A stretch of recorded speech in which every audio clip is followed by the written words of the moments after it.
अगं इंदू येतेस ना? बाबा आई येते. मालक, रामाश्रयातल्या लोकांच्या पगाराची काही सोय झाली का? 31 डिसेंबरच्या पार्टीनं हा महिना तरी निघाला. आता बघू पुढचं पुढे. बँकेचा हप्ताही असेल ना आता? हो बघूया, होईल काहीतरी. गौरी अहो गौरी अगं इंदू, जुना नोटा सापडल्या की काय ओरडतेस? गप्प बसाओ. हे बघा काय ब्रेसलेट.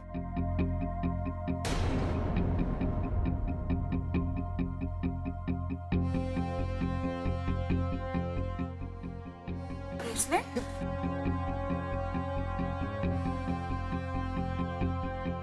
मालक, हे ब्रेसलेट तुमचं आहे?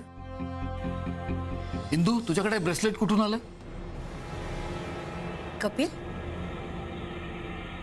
काय हो हे?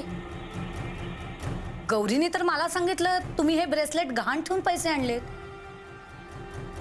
आणि मला तर हे तुमच्या पॅन्टच्या खिशात सापडलं. हे तेच ब्रेसलेट आहे ना?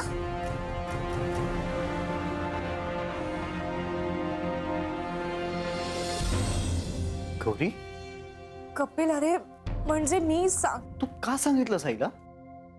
अहो सांगितलं तिने मला. त्यात काय बिघडलं?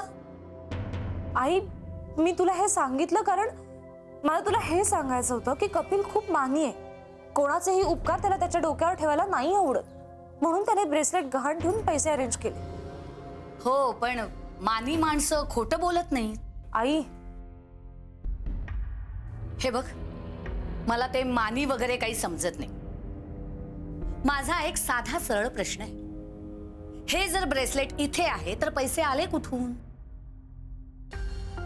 तुम्हीच म्हणाला होतात ना की तुम्ही ब्रेसलेट गहाण ठेवून पैसे आणलेत. हा, आता तुमच्याकडे अजून एखादं ब्रेसलेट असेल तर विषय संपला. आहे का तसं? इंदू, अहो, ब्रेसलेट तरी घेऊन जा.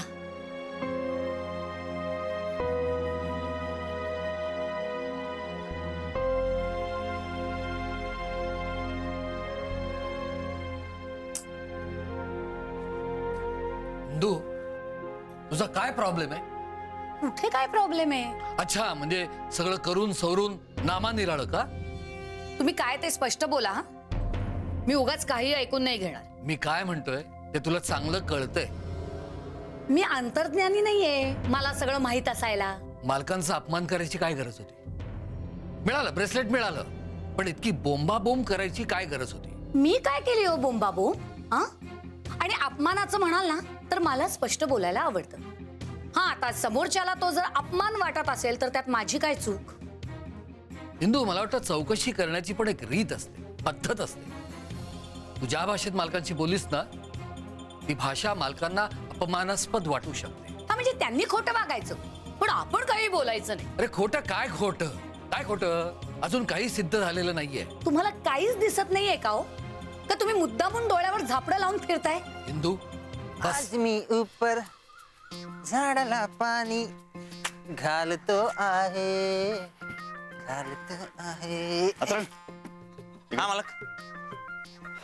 मला जरा बोलायचं तुझ्याशी. हा बोला. नाही, आज मी ठरवलंय, आज आर्यापार जे काय व्हायचं ना ते होऊनच जाईल. होऊन जाऊ द्या मग. नाही नाही, जे व्हायचं असेल ते होऊन जाऊ द्या हो. पण काय? हेच माझ्या आणि गौरीच्या प्रेमाबद्दल, आणि हा खेळच संपवून टाकणार आहे. खेळ हो, म्हणजे? सौरभ गौरीला इम्प्रेस करण्यासाठी जे काही करतोय ना, रामाशयाच्या कारभारात ढवळाढवळ करतोय ना, ते नाही आवडत आहे मला.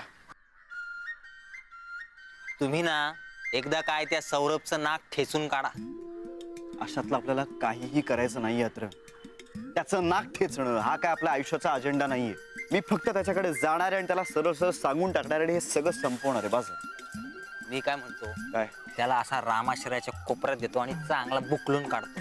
आपल्याला यातलं काहीच करायचं नाहीये. हा आपला प्रांत नव्हे. मला एक कळत नाही, तुम्ही जर असं त्याला सांगितलं तर मयेकर काकूंनी गोखल्यांना जो शब्द दिलाय त्याचं काय? मालक, आपणच जर उलटा डाव टाकला तर?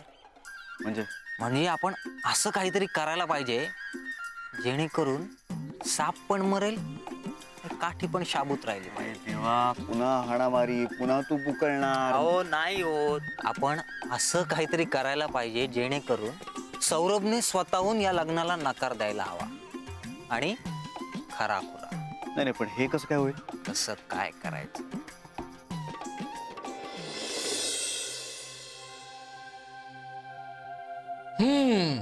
खरंच आज माझ्या जावयाने ही मोठं काम केलंय. साठ्यांच्या वारसाला वारसा हक्कानं मिळालेलं ब्रेसलेट आज त्याच्यामुळे परत मिळालंय, नाहीतर ते गेलंच होतं. म्हणूनच मी आज त्यांच्यासाठी खास बेत करणार आहे. शाही मसाले भात. हे तांदूळ जरा निवडून द्या मला. इंदू, पण मी एक सांगू का तुम्हाला? हा. नाही म्हणजे सौरभचं कौतुक करावं ना तितकं कमी. त्याला त्या एवढ्या अंधारात ती रिसिट सापडली हो. याला म्हणतात जबाबदारीनं वागणं. सगळीकडे कसं बारीक लक्ष असायला हवं आणि व्यवसाय करताना तर असायलाच हवं.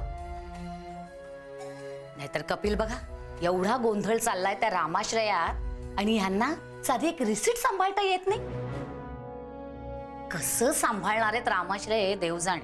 इंदू, तू रामाश्रयाची चिंता नको करू.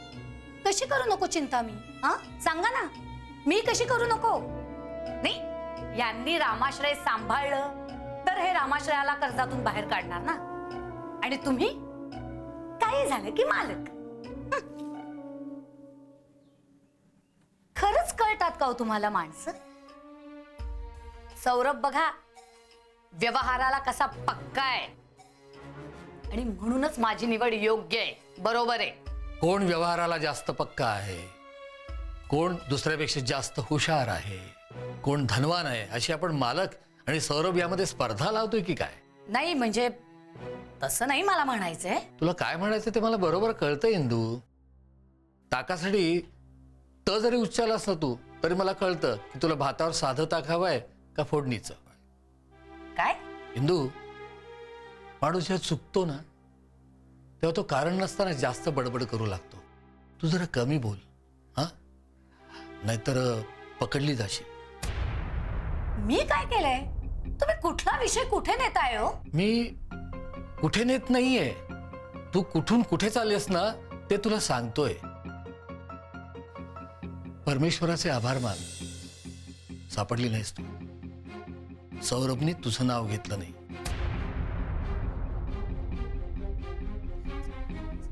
सौरभ कशाला माझं नाव घेईल? आणि मी काय केलंय? उगाच मला मध्ये खेचू नका. इंदू, मी पेशाने वकील आहे, त्यामुळे मला ना चेहरा वाचायची सवय आहे.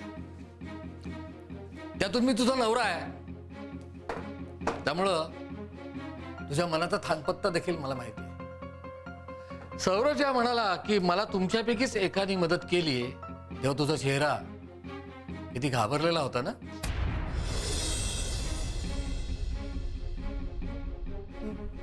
मी कशाला घाबरू? मी काही सौरभला रिसीट दिली नव्हती. रिसीट? हा रिसीट शब्द कुठनं आला? रिसीट हा शब्द मी उच्चारला देखील नाही.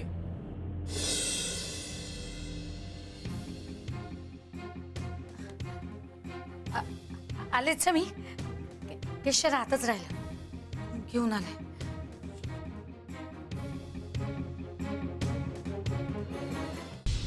आई, ही सगळ्यांसमोर तुमचं नाव उघड कसं करेल? नाही पण तुम्ही सुरुवात तशीच केली होतीत ना. धस्स झालं हो मला. म्हटलं आता तुम्ही सांगताय की ती रिसीट मीच तुम्हाला दिली आणि ते ब्रेसलेटही मीच कपिलच्या खिशात टाकलं. पण तुम्ही जेव्हा कपिलचं नाव घेतलं ना, कपिल